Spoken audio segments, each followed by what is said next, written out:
السلام علیکم حضور. ہم دن میں جو نمازیں پڑھتے ہیں ایسے وہ ڈفرینٹ کیوں ہیں؟ جو نمازیں پڑھتے ہیں ہم، کوئی فجر کی نماز چھوٹی ہے اور ظہر کی نماز ایسے بڑی ہے، کیوں ہوتا ہے ایسے؟ دیکھو اللہ تعالیٰ نے جس طرح علیہ وسلم کو بتایا سمجھایا کہ اتنی اتنی رکعت پڑھو، اس کے مطابق پڑھتے ہیں. فجر کی نماز چھوٹی تو ہے، اس وقت آدمی نیند سے اٹھتا ہے. تمہارے جیسے جو بچے ہیں وہ تو اتنی بھی پڑھ لینا تو ان کے لیے وہی کافی ہے. اور جو بڑے ہیں ان کے لیے اللہ تعالیٰ نے یہ بھی کہا ہوا ہے، قرآن کریم میں بھی ہے جہاں نمازوں کے اوقات کے بارے میں ہے نا کہ صلاۃ لدلوک الشمس الی غسق اللیل و قرآن الفجر، تو ساری نمازوں کے اوقات بیچ میں آ گئے ہیں. اور اسی میں اگلی آیت میں یہ بھی ہے کہ تہجد بھی پڑھو ہیں.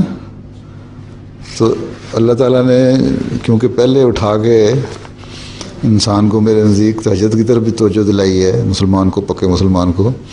وہ جو 2-3 گھنٹے سے بیچارہ نماز پڑھتے ہیں جب صحیح طرح ہیں. علیہ وسلم کو تو فرمایا تھا نصف رات یا نصف رات کو کچھ حصہ یا تیسرا حصہ رات ہیں.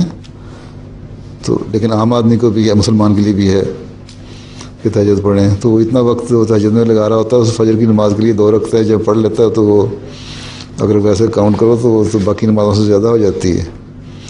لیکن جو سست ہیں ان کے لیے اس سستی میں نیند سے اٹھ کے اتنی 2 رکعتیں پڑھ لیں، اللہ تعالیٰ کو یاد کر لیں، وہ بھی بہت ہے. پھر اسی طرح باقی نمازوں کے اوقات میں رکعتیں بتائی ہیں تو پڑھ کے دکھائی علیہ وسلم نے ہمیں. زور کے وقت جب ایک انسان مصروف ہوتا ہے اس وقت بھی بتایا کہ اپنی مصروفیت کو چھوڑ کے ذرا اللہ تعالیٰ کی یاد کی طرف زیادہ توجہ دو. پھر عشاء پہ سونے سے پہلے زیادہ رکعتیں ہو گئیں.